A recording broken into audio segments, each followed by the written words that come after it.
So hello everyone. So you're all very welcome to our Work Well Live webinar. So my name is Brian Crook and I lead the postgrad in workplace wellbeing at Trinity, and I'm also the founder of Workplace Wellbeing Ireland. And as part of my work, a large part of that is supporting leaders, supporting champions, supporting people managers to build well-being into everyday practices. And a key ingredient for that is psychological safety. That's why I'm delighted that we're talking about this particular subject today, and our guest has deep expertise in that area. So I'd like to welcome Davina Ramkasoon as our guest today. So Davina is a workplace wellbeing psychologist with over a decade of experience helping organizations design evidence-based wellbeing strategies. She has worked with companies like Meta, Google, Apple, J&J, and brings deep expertise in behavior change, CBT, and motivational interviewing. Davina's work spans consultancy, research, one-to-one support, and community wellbeing projects internationally. She's a recognized voice in the field and has been featured in Business Insider, The Examiner, and Business Post for her insights on building healthy workplace cultures. Davina, how are you? I'm good, thanks, Brian. Thanks for the intro. I will probably be sipping through a lot of water today. I'm just at the other end of recovering from a cold, so I think it's definitely flu season. But yeah, all is well. Well, thank you so much for joining us. With that, I appreciate that. We might start with it's an interesting topic, and our agenda today is that you're going to present. You've got an interesting presentation prepared for us. We're going to welcome Q&A that might be during. So if you have a question during Davina's presentation, please post it in the use the chat functionality. There might be an opportunity I might be able to ask Davina during the session, but certainly after as well, we'll allow time for Q&A. And please do stay to the end because Davina is involved. For some of you may know this, in the Healthy Ireland, the Healthy Workplace Framework. There's a pilot project ongoing at present, and Davina is going to give us a little bit of an update on that at the end of the session as well. And I'll spend probably 1 minute at the end as well talking about the upcoming People Manager Wellbeing Training Program. So please do stay to the end of the session for that. And I might start, speaking of getting you guys involved. I do like to a bit of interaction on these. So you should be seeing a poll come up on your screens. And if you're on your mobile phone, you may not, but you should be seeing. So there's five short enough questions, and starting with how familiar are you with the concept of psychological safety? So I'm going to give everyone just a few moments on that. You'll see the five questions, completely anonymous here. This is just to give, I guess, Davina really a bit of an insight into who's on the call and to help inform our conversation this morning. Excellent. Thanks everyone for getting involved. We are flying through this. So there's 36% of you, 40% of you have already completed this. So this is excellent progress. We'll allow just another 30 seconds or so. So there's still plenty of time to complete this. And I'm not sure, Davina, are the results coming up on screen yet, or do I need to wait till the Yeah, end? they're coming up for Oh, me cool. here. Yeah, yeah, Excellent. Oh, of course, you're a co-host as well. So, yeah. I almost ended the poll there because I thought it was oh, asking me to do the questions, and yes. yeah. So we're up at, oh, look, we're flying here. Thanks everyone for getting involved. So there's a really engaged audience here. 82% plus have completed the poll. So I'm going to close it now just in the next couple of seconds. And then I will share with everybody the results. Oh, well, look, we're here. We're almost at 90% here. This is great. Very engaged audience this morning. So let me share that. That should be coming up. And Davina, maybe as you might want to comment on what you're seeing here. How familiar are you with the concept of psychological safety? We've got a strong kind of understanding, certainly very familiar of a third, and then 44% would know the basics. So we're dealing with a knowledgeable audience this morning. Mm. And that's great. We might be able to share some best practice amongst the group a bit later on Yeah, as well. Yeah. excellent. Yeah. How would you describe the current level of psychological safety in your team or organization? And the majority there, well, 50% pretty much are saying mixed or inconsistent. So that's interesting. But a large code, 34%, well, 39% are very high or mostly positive. And oh, we're preaching to the converted, it sounds like this morning there, doesn't it? So there's not too many low outcomes there. Yeah, so I guess it's how do we take it forward for the mixed and inconsistent, maybe. Yeah. Yeah. What is the biggest barrier to psychological safety in your workplace? Hmm. Interesting, yeah. So leadership coming in, leadership behaviors coming in 31% there, almost a third. And then 39% saying the workload or the pressure or the pace. So that's a large chunk, isn't it, across those Yeah. two? Yeah. How confident do you feel in having open, honest conversations with your team or colleagues? And again, we're definitely in the confidence space there, so that's good. And the final one, in your view, psychological safety is, and this is definitely informs your conversation, Davina, 14% saying it's leadership, 29% mostly a team or a shared responsibility, and 57% saying it's both. Yeah, it's a complicated um sharing of perspectives, but definitely I think that resonates with our conversations that we were having, Brian, when we were discussing the content and what the reality of psychological safety is. So we can unpack that a little bit more. Yep, sounds good. Sounds good. So look, I'll hand over to you, Davina. I'll try and Okay. capture those, put those poll results and maybe share them with everyone who's registered as well. Uh, Wonderful. we have Let that. me get Yeah. my so I have some slides just to help order the thoughts. Um and I get that shared with you. Here we go. So we're not going to keep this, slide heavy. But yeah, as I said, it's just to keep the thoughts going in the right direction. And the first thing I want to do is actually do something a bit experiential. I want to invite everyone to think about someone in your workplace. It doesn't necessarily need to be someone that you're working with now. Not everyone has the opportunity to have that experience from each workplace that they go to.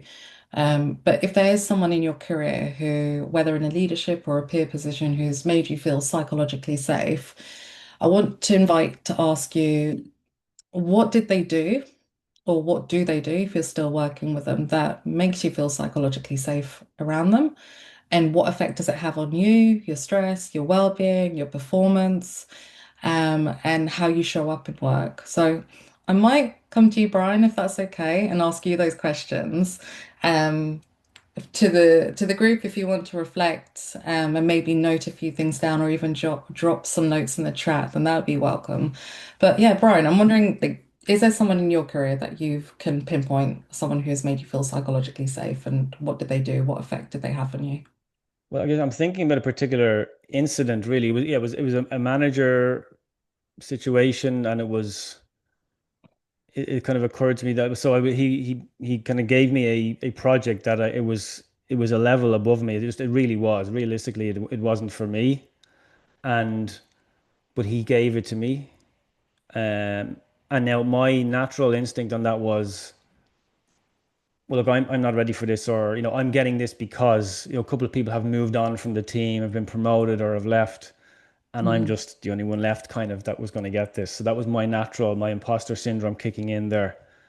But how he kind of presented it and spoke to me about it and supported me with it, I felt the trust was there. Even I felt trusted before I felt ready, I suppose, is kind of how I would describe that. And then I grew into that, and I would have regular meetings with him. He would support me with that one-to-ones over a period of time. So that kind of that one sticks out.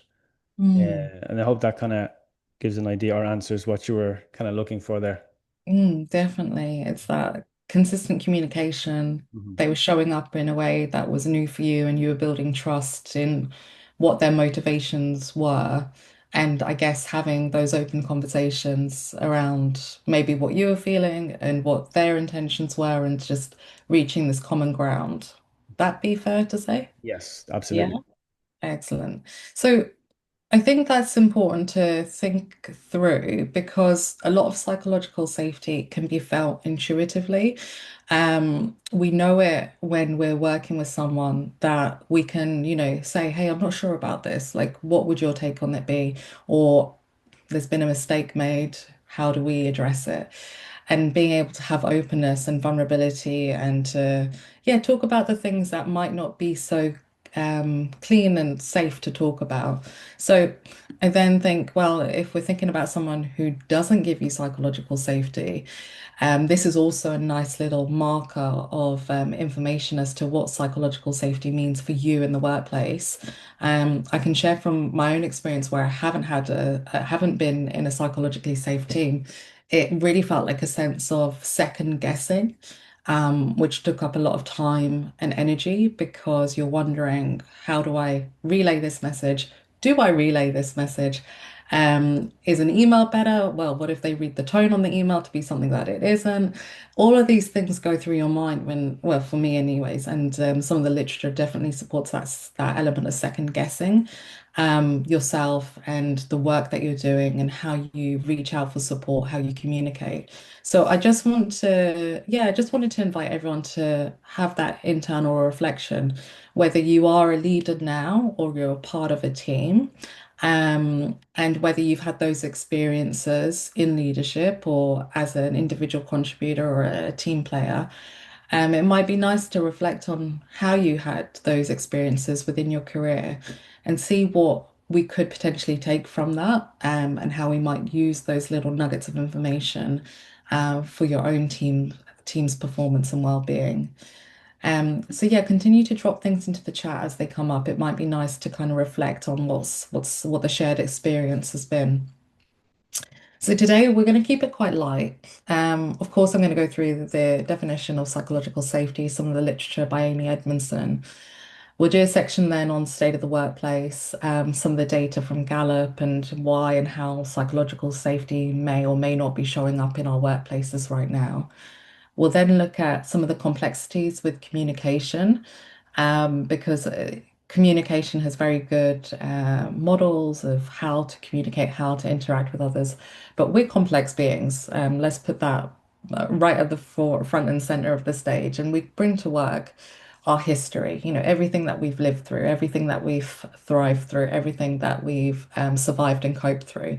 And they can give us both positive coping mechanisms and maybe just little sensitivities to different environments and how they might rub up and impact us.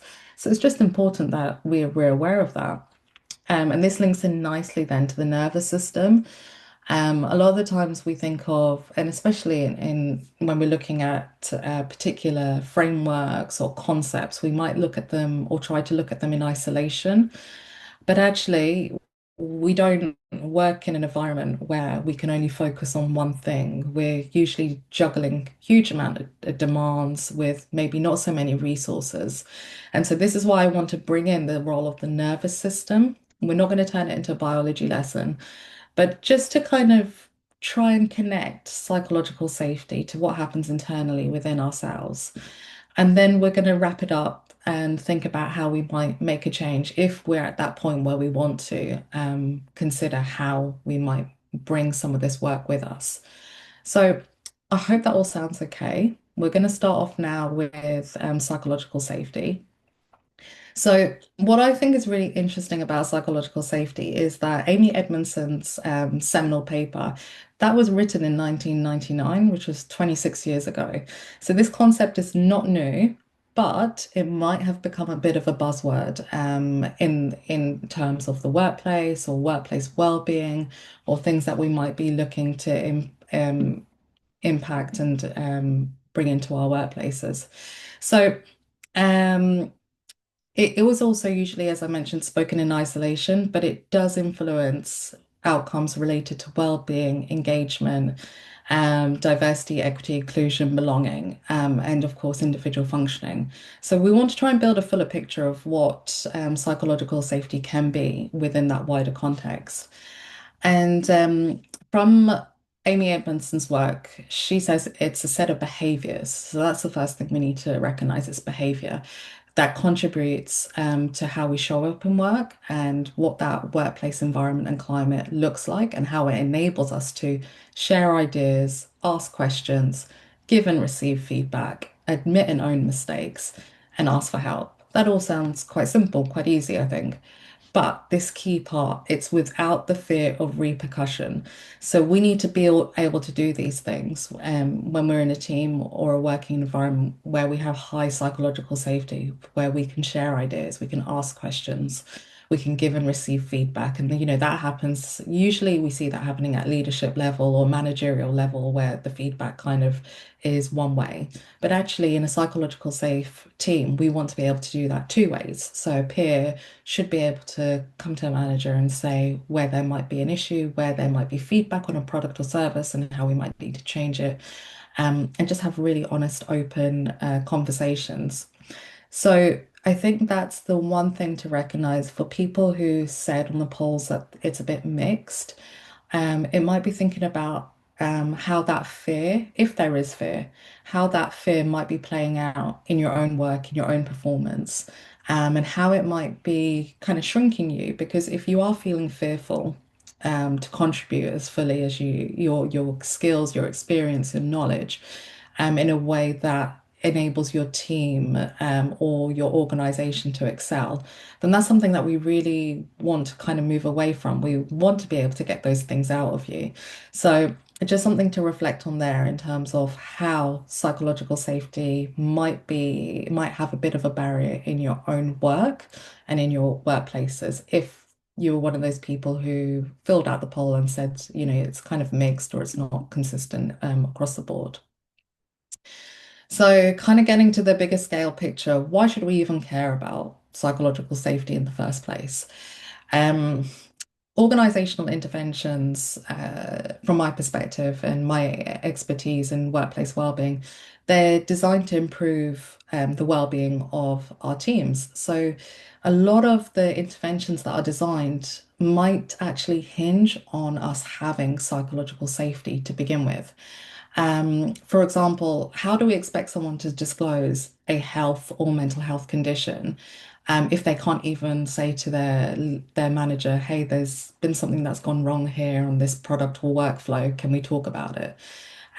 So if you're looking at, well-being interventions, mental health interventions, there's been some great training in the recent years, especially during the pandemic, when we really needed that support with our mental health as a global kind of um, global approach there. But we were all going through the effects of the pandemic simultaneously. And I think we saw leaders at that time being able to speak about their own mental health, to show a bit more kindness, compassion, to slow down a bit. But what the data is showing right now, from the State of the Workplace Gallup report, so it says here, 3 in 10 employees strongly agree with the statement that their opinions count at work. Now, this is data from 2017. We might be going, well, maybe that's not so relevant. But I have more data kind of to build the narrative here. But what's important here is that 7 of those people don't agree or are neutral about whether their opinions count at work. So Gallup don't necessarily publish the itemized data for each question that they have on their poll of, I think it's 11 or 12 items. But they do regularly look at the state of the workplace across global distribution and then more localized geographical distributions as well.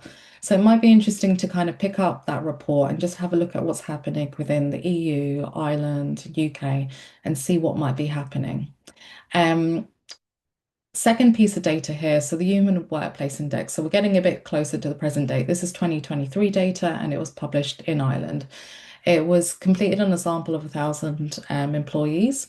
So 38% felt invisible or underappreciated at work in Ireland. So we're getting a bit closer to what's happening at home. And then we look at another piece of data. So when I'm looking at data anyways, I always try and find Irish-centric data, and then sometimes I kind of cross-reference with what's happening in the UK because it's kind of our closest neighbour. So this report by CIPHR, their voice and feedback report, again completed on a sample of 1,000 people. So a quarter said that they do not feel they have a voice in their organization. And again, it's 2023 data, but it's different sources all painting a similar picture.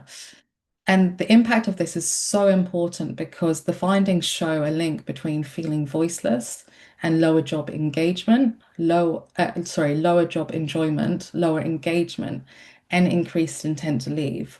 So something so simple as being able to have this psychologically safe climate actually has huge significant repercussions across how we show up in work. Um, and we've seen since the pandemic that the global engagement scores haven't fully recovered yet. And then we layer on top of that, just the worldwide stresses that are currently happening. So the cost of living crisis, the various geopolitical issues that are happening. And then even when we look in Ireland, just the insecurity, the job insecurity that might be happening with the labour market. So we're getting this sense of, it is really something that we should be caring about. We should be caring about how our team members and ourselves are able to come to work and do our work and have these conversations that are actually going to be beneficial to us in the long term. So how does psychological safety, I've just shortened it here just because it's quite takes up a lot of space. So how does psychological safety support us? So it promotes healthy debate and critical thought. I really love this sentiment from Adam Grant. He's an organizational psychologist, and he uses the term "let's dance" whenever they want to have a conversation in a team that may induce some of this healthy debate. Sometimes healthy debate can feel like conflict, and what we want to do is reframe that in the organization so that we can have a conversation of differing opinions, but come to a collective agreement at the end of it. So it's not, an attack on an individual, it's a shared team conversation looking at the highest good for the team and the product, the customers, whatever we're working towards.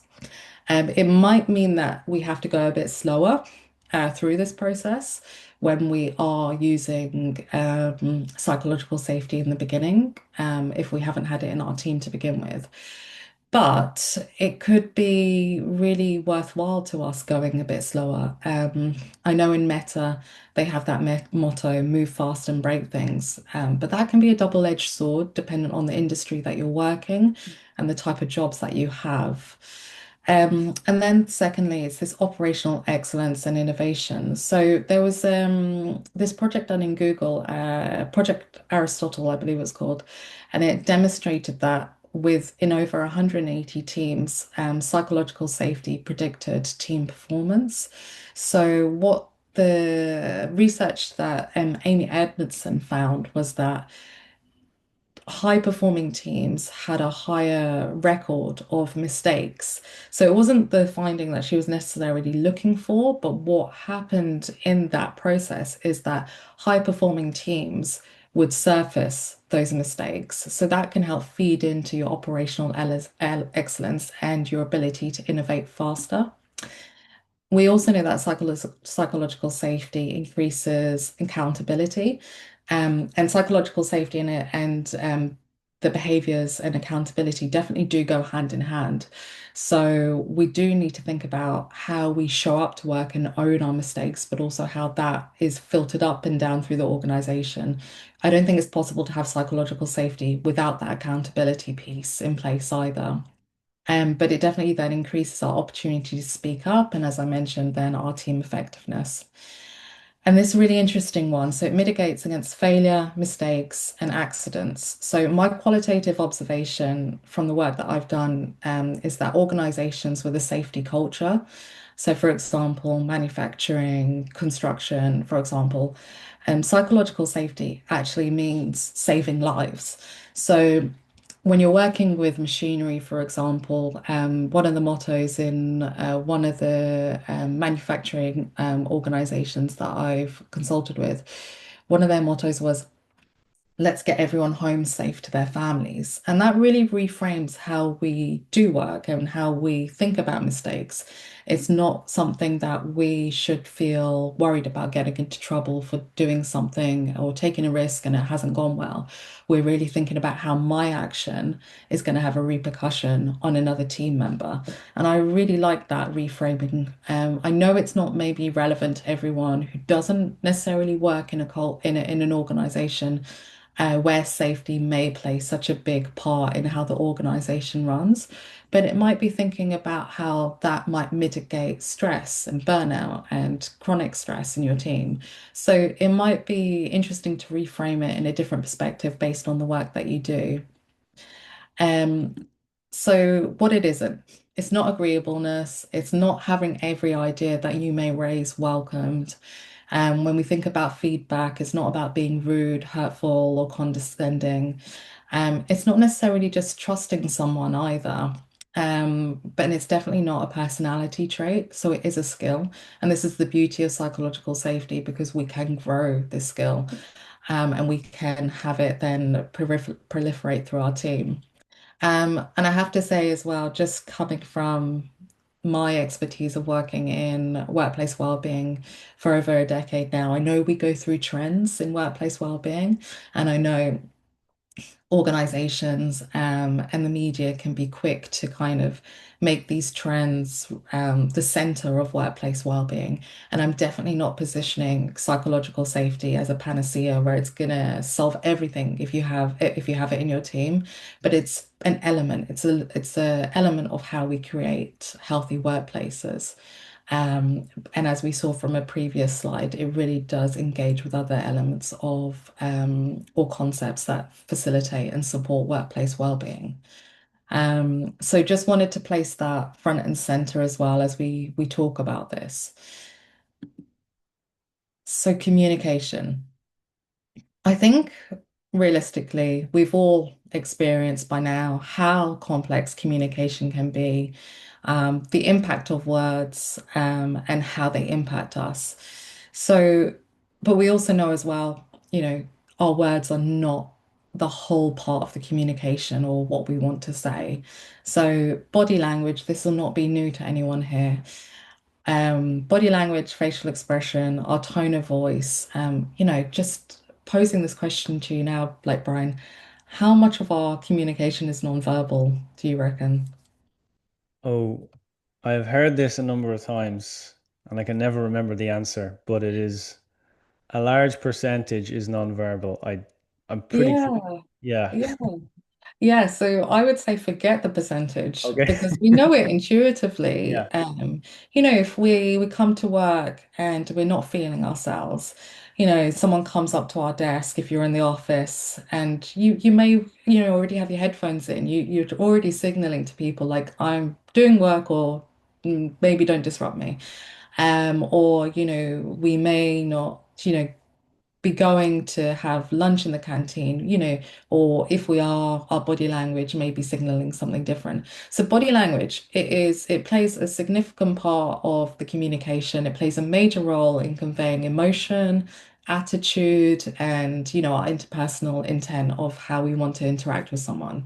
So these cues that we pick up subconsciously a lot of the time, they shape how communication is interpreted and how your message is interpreted, even if it's the words that are carrying the informational content. So understanding how we speak with our body, with every part of our body, with the tone of our voice, with our eye contact as well, is an interesting bit of data. But I don't want everyone to kind of leave this call and become hyper vigilant of your body language and think, if I get this right, I'm going to nail psychological safety. Again, it's just an element of how psychological safety is influenced and impacted. So when we're leaning in close to someone, not too close, but when we're leaning in to listen to someone, that really signals our presence. We want to hear what they say. We're invested in this conversation. Eye contact, now not fixed contact where we're staring someone out, because can be unnerving as well.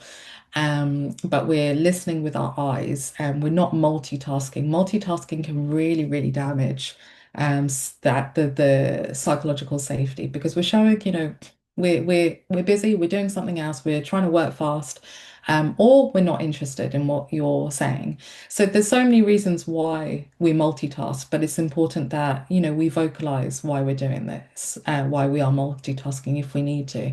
And that can be as simple as I am listening to you. I just need to send this text message while we're talking because I'm going to be late for our 10 o'clock and I want to give us time to talk about this. So that signal can bring psychological safety back into the picture again. So yeah, it's about context and how these things show up and how they might be influencing either positively or negatively our ability to facilitate psychological safety in our team. Then we think about active listening. So active listening is such a huge skill, and I think one of the opportunities in workplace wellbeing training is giving participants this time to practice this skill because it is a deliberate skill. And as psychologists or anyone who does coaching or provides one-to-ones, we know this is partly where the magic happens, giving that time to the individual, ensuring that we're hearing what they're saying, clarifying if we've not heard the message or we're not sure whether there's a double meaning in what is being said, giving time and patience, pacing the conversation. If you're a manager, or even if you're not a manager, if you're going into a meeting, having a flow worked out, the things that you want to consider in this area of in having the meeting with someone, having that mapped out can help with your active listening because you're not listening to respond, you're listening to receive the message that that the person sat opposite you or in a meeting is trying to give you. Um, so this is really an area that I think all of us as human beings, especially with our mobile phones and just how fast life is being lived right now, we could all do with a bit of slowing down and really giving time and presence to people as we're speaking to them. Now, this can be a little bit harder when I think of body language and active listening, and I think about the nature of work and how it's done now, whether it's in person, it's hybrid, it's remote. Some of this body language can be lost when we are doing calls. And so if you know your colleague well, their body language might not matter so much to you if you're used to how they work, you've seen them in the flesh, or you've just had a lot of frequent meetings and you've got a good baseline for where they're at. Where it could be a bit more challenging is for potentially a new hire, someone's moving to a different team, someone's being promoted. We might not get a full picture. And then we have our preferences as to how we work, and they can be based on, our neurodivergence, or it can also be based on our mood, for example, that day. Like if you've got back-to-back meetings, having the camera on all day can be tiring as well. We get really hyper vigilant of how we look in the camera and our facial expressions rather than focusing on what our messenger is saying. So it is about thinking about how you operate, how your organization operates, and maybe again, just coming back to a point of reflection, where how does psychological safety show up for you, if there's a difference at all, online or in person? And it's about understanding how we bridge the gap there and bring this active listening with us. I know I've definitely been on calls. With CEOs, for example, and the camera's here, and they might have another screen here, and you can see they're typing and they're going, and they're typing and they're looking elsewhere at the other camera. And that can kind of be that disconnection can be hard for us to leave that meeting with both the shared message. So again, that's where this team, it's not just teams, it's not just leaders or teams, as both of us. Like, how are we showing up to these conversations? And relationships are built up over time with frequency of meetings. So, the more frequent we have touch points, that can be helpful as well for us too. And then the final part, so our words, I think this is really interesting as well because it can be hard to walk the line of honesty, humility, compassion, and boundariness. And this is some of the things that psychological safety asks for us. But I think, we don't always say what we mean or mean what we say. Uh, so it can be really important to have those touch points to clarify what the message was, and having that ability to have and having psychological safety helps us have those moments for clarity. So when we think about globally dispersed teams, for example, we may work in a common language, for example, English, but anyone who speaks a second or third or fourth language, as in Ireland, we have very diverse workforce, and you'll often hear lots of different languages bouncing around. But anyone who does speak another language will also know that not all words translate perfectly into English, for example. So it can be a complication, but I've seen it navigated really well. And the places where I've seen this be navigated exceptionally well is in teams where they actually don't speak English as a first language, and where you are working with people from lots of different backgrounds and languages, and just the pace. It's not glacial. It's still moving at a normal business meeting pace, but the check-in points are much more frequent, to say, like, have we done this? Have we checked this? Like, have I heard you correctly? And those are things that I've definitely picked up from working within kind of globally dispersed teams. And I'd really, maybe if you're not in a globally dispersed team, it is just about thinking how we can enhance our body language, our ability to listen, and just our clarity of words. So yeah, communication is very complex. As I said, I'm sure you all have your own experiences of how communication has gone well and how it's gone wrong or not so well in different settings. Just going to pause there quickly. So here, the nervous system. Like, there's so much to say on the nervous system, and as I said, we're not turning this into a biology lesson. Um, I just wanted to highlight three key points.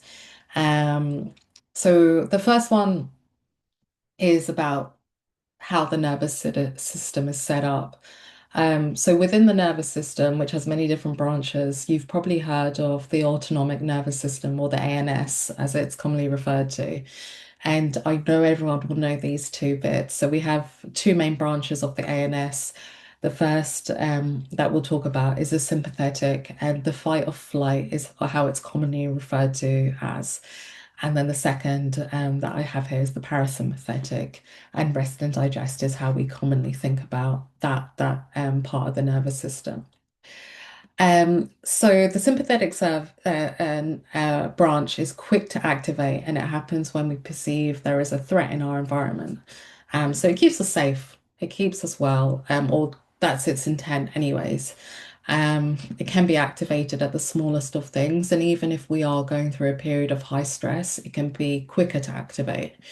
Um, it's slow to come back to the baseline. It's slow to recover. But when we do get to that state of parasympathetic, we get back into this calm state, and we're able to enter what is known as the social engagement mode. So this is where we feel safe, secure, able to connect easily with others. We look more engaging and friendly. Smiles appear to be more authentic, and even how we hear voices change so they sound more friendly. When we're in this sympathetic state, we're in such a state of arousal that, even someone smiling at us, we might be suspicious of. We might be like, what are they looking at? What's going through their mind? Why are they looking at me like this? And it's just because we're looking for threats. It's as simple as that, in terms of how we see the world differently when we're in this state of arousal. And you imagine, if we are looking for threats, we're doing it because we don't feel safe. So, psychological safety. um, when we don't have it, it inherently causes stress in our workplace, or in our day at work. And then when we experience stress itself, I mentioned here that, it activates a fight or flight response. And we can recover quite quickly if, we experience just, one thing in the day. But if we're going into a workplace that's maybe under-resourced, as we heard from a lot of people at the beginning of the call, in the poll, or you are second guessing yourself because you don't have a leader where you have this sense of psychological safety with them and you are second guessing yourself, you might always be on edge going into work. And then that's not even mentioning all the personal and life things that regularly, continually happen in the background. And how I definitely see a lot of people, I'm always amazed by what people can do, and the amount that they're carrying, stress and health-wise when they come into the workplace. But we are human, and when we think about resilience, we don't want it's not just about experiencing a stressful event and then bouncing back as quickly as we can. It's about processing what has happened as well, what's happening to us, and what coping is going to be beneficial to us today, tomorrow, and across the week. So I think the most important thing here to remember is that if you don't have psychological safety, that causes stress. But also, if you are experiencing stress across a few areas of your life or even in work itself, this sense of chronic stress can have a significant impact on our health and well-being in the long term. And anyone who has experienced burnout, and yes, burnout is a real thing. I know Stephen Bartlett was trending this week with the guest that he had on that said, "We're not candles, we don't burn out." But actually, burnout is well defined in the literature.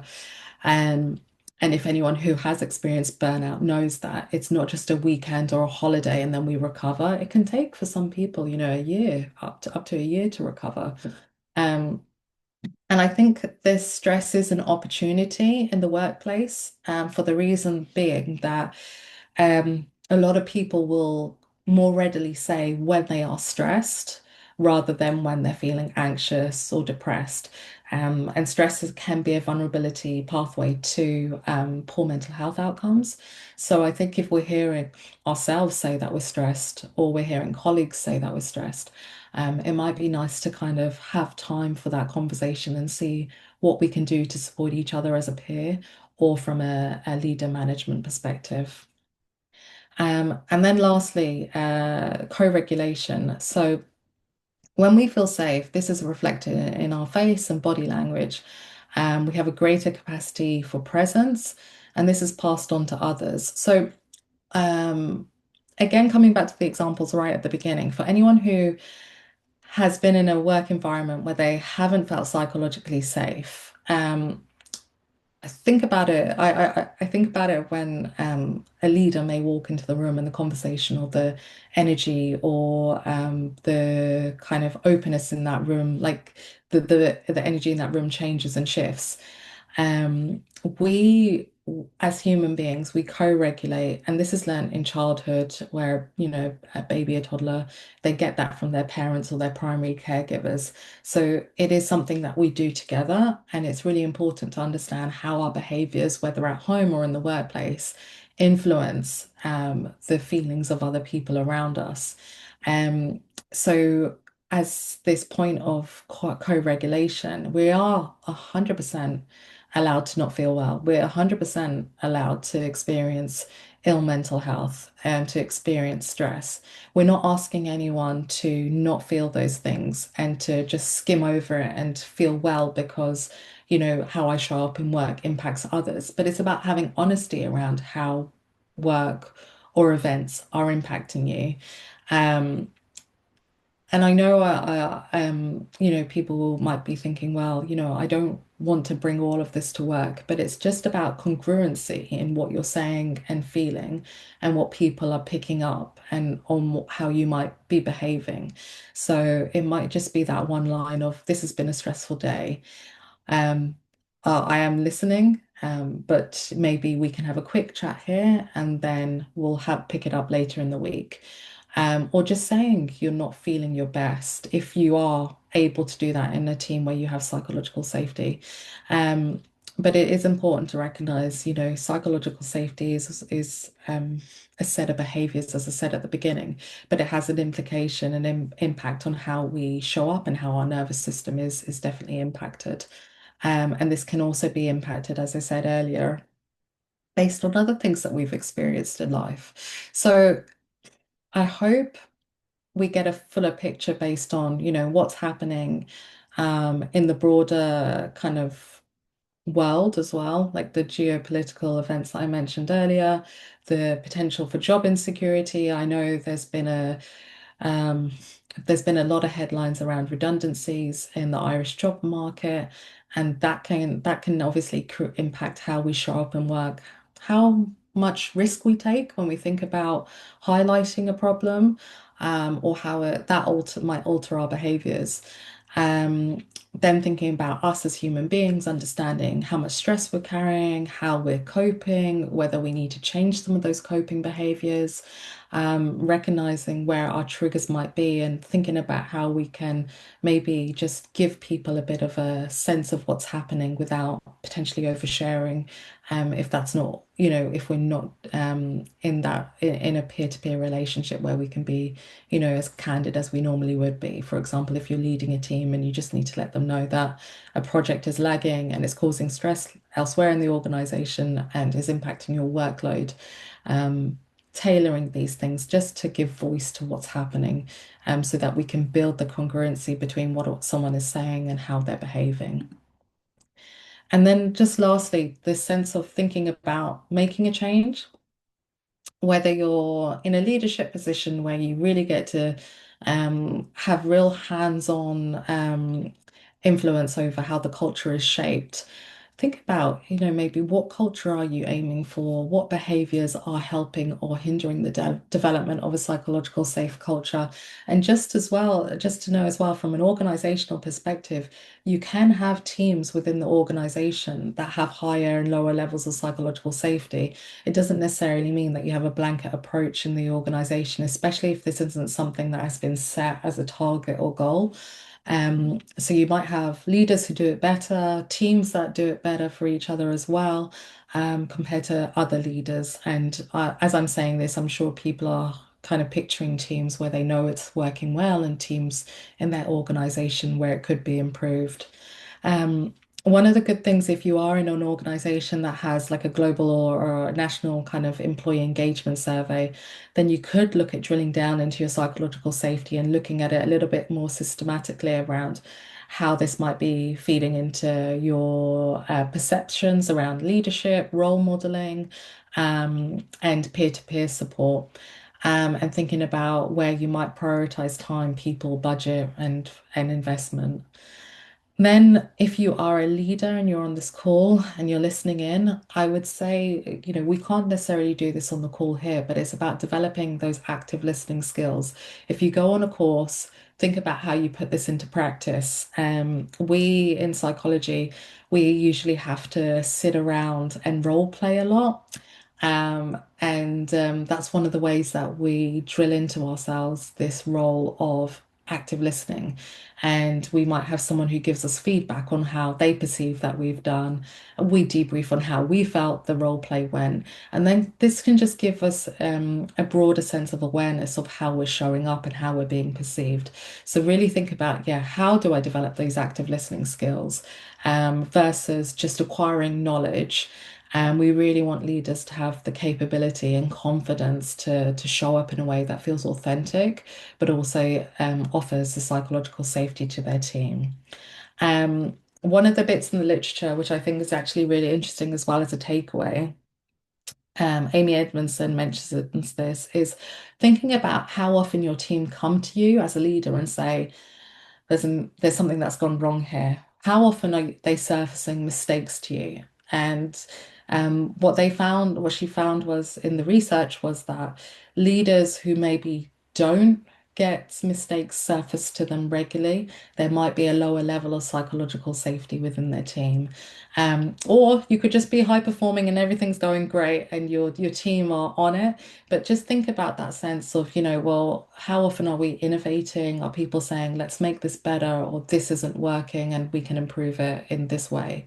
Um, Other organizations have done 360 reviews where they measure their team's perspectives around the leadership behaviors. This can be a big piece of work and it's usually led by HR.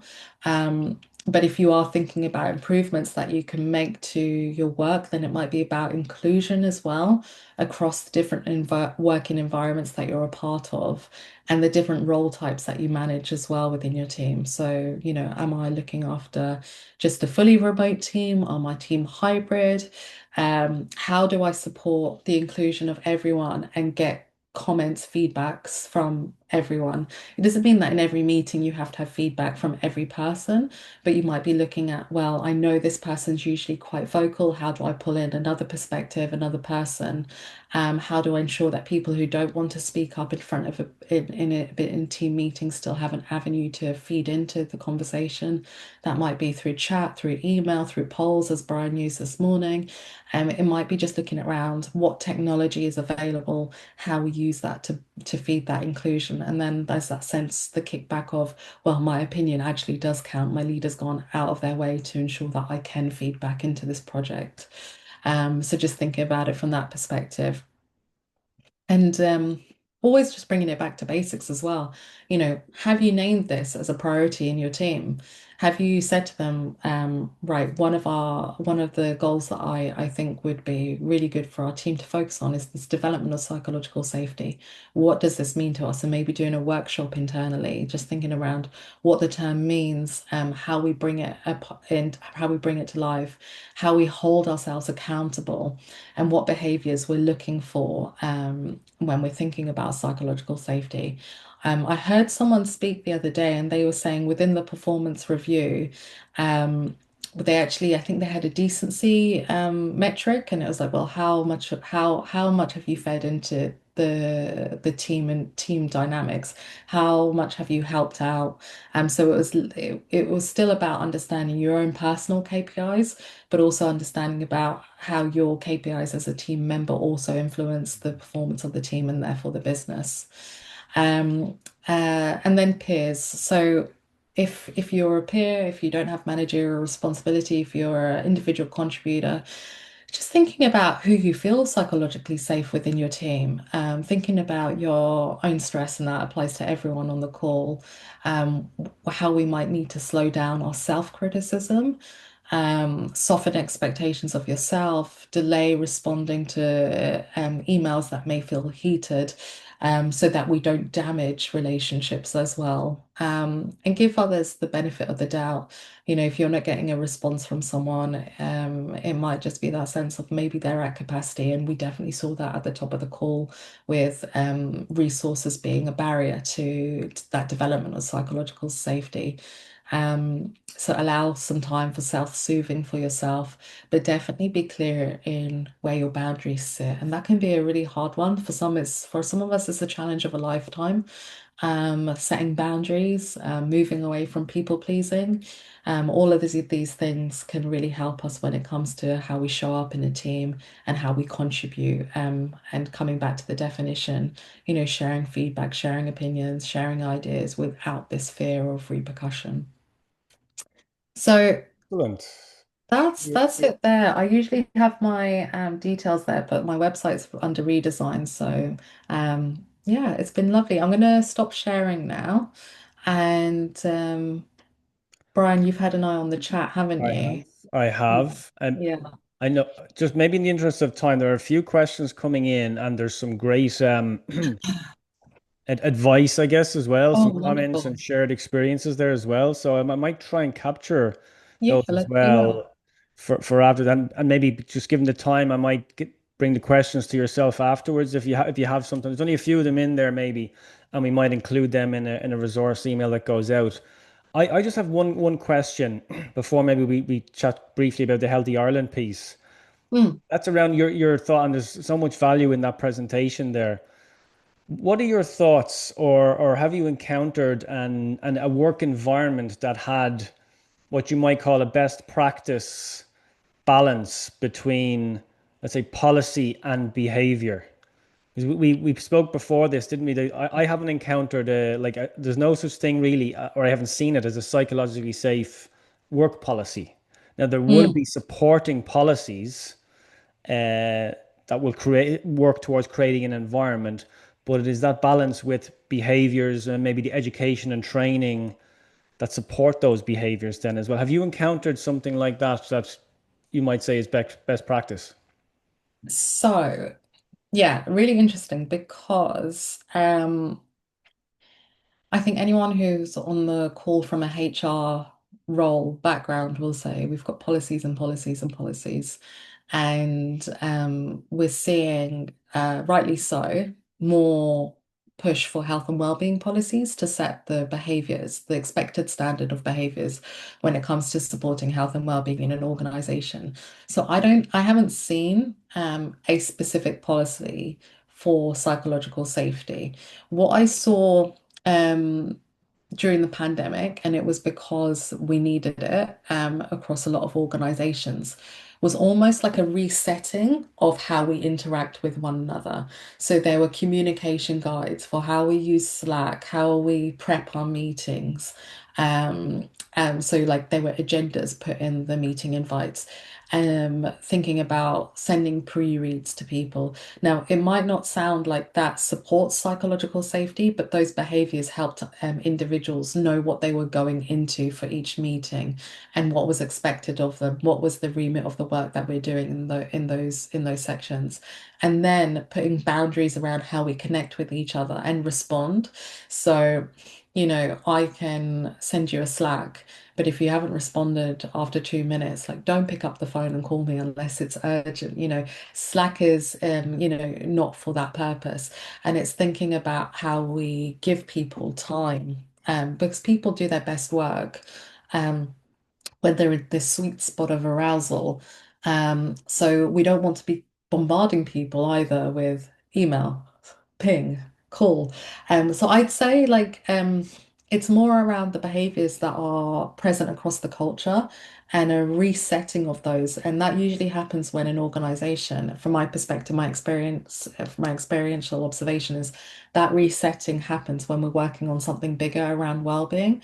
Say, for example, if there's mental health training going out, or if we're looking at designing a health and well-being policy, or if we're looking at designing a menopause policy, like how does psychological safety feed into that? And when we're doing the training on the policies, it's not just about, directing people to the directives that are in the policy and what behaviors we expect from all the different levels of stakeholders.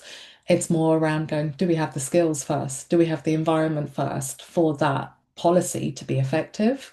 So it might be thinking more around the effectiveness of policies and how we're asking people to show up and behave across the different levels of stakeholders. But yeah, it is a real tricky one. I haven't seen a policy dedicated to psychological safety, but it underpins a lot of the work that happens in well-being subsequently. Yeah. Yeah, excellent. Yeah, and interestingly, Anthony just made a point on talking about his organization on a recent policy they've introduced on just culture, feeling but encouraging the reporting of mistakes and errors and safety Oh. critical roles. Maybe feeling they missed an opportunity, not calling it out a bit clearer around psychological safety, but an interesting policy nonetheless. So I might share all that Yeah. detail, as I Yeah. said, in a follow-up email with everybody. Yeah. I do want to mention, I want to ask you about Healthy Ireland and how the Healthy Mm. Workplace Framework is going. So this is a pilot over Yes. the Yeah. course of, is it 18 months with small to medium enterprises, which Yeah. kicked off earlier this year? Yeah, so the Department of Health have rolled out the pilot of their healthy workplace framework. So the sentiment around this is this framework will be readily available for any Irish workplace. It's evidence-based. So they did a scoping review before to see, before the framework was designed to see what would be the best approach. Out of that review, they now have this five-step framework. And we had 40 workplaces enrolled for the pilot, taking them through each steps, embedding those steps within the workplaces. And we're coming up to evaluation now. So we're going to be taking evaluative feedback from participants to see how the framework has been received, where kind of improvements could be made. And we're going to help the Department of Health just think about how this is scaled, and how it as that comes to life, especially for those organizations who are small to medium, who don't necessarily have a HR or a huge budget where they can, do what Johnson and Johnson, Apple, or Google are able to do. So yeah, very much looking forward now to that evaluative piece. We should be wrapping up in April.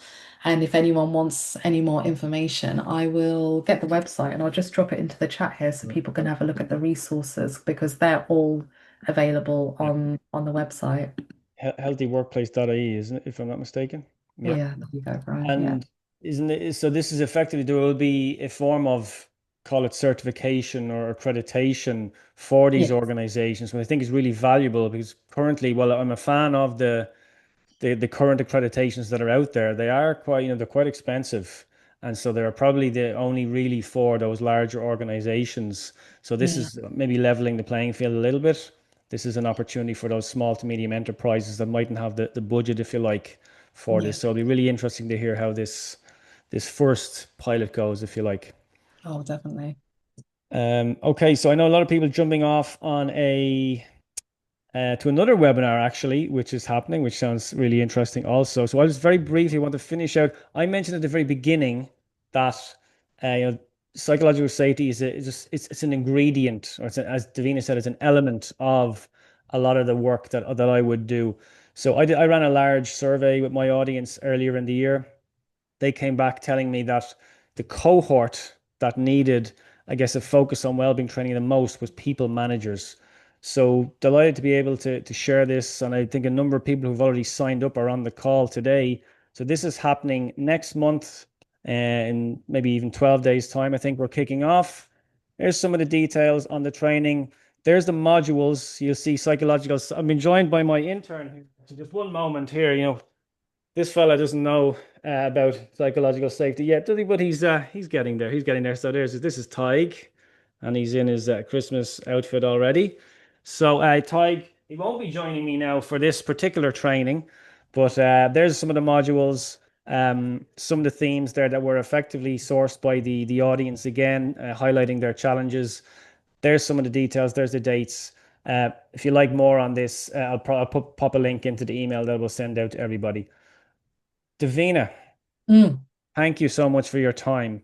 Any final thoughts for our audience? I mean, we'll make sure we'll include your, I guess, your LinkedIn if that's most appropriate, with everyone so they could follow up with you afterwards if they wish to do so. Yeah, no, thank you. It's been great being here. Yeah, I think maybe just have a bit of reflection with your team and seeing where you want to go if you are in a position to do that. Would be a great start, definitely. Yeah. Thank you, Davina. Thank you, everyone, for the engagement. If we missed anything, please just drop me a line, drop me a note, and I will be sure to share the recording and any of the details we mentioned in a follow-up email. So, thanks, everyone. Enjoy that sunny and fresh day out there, and I will talk to everybody very soon.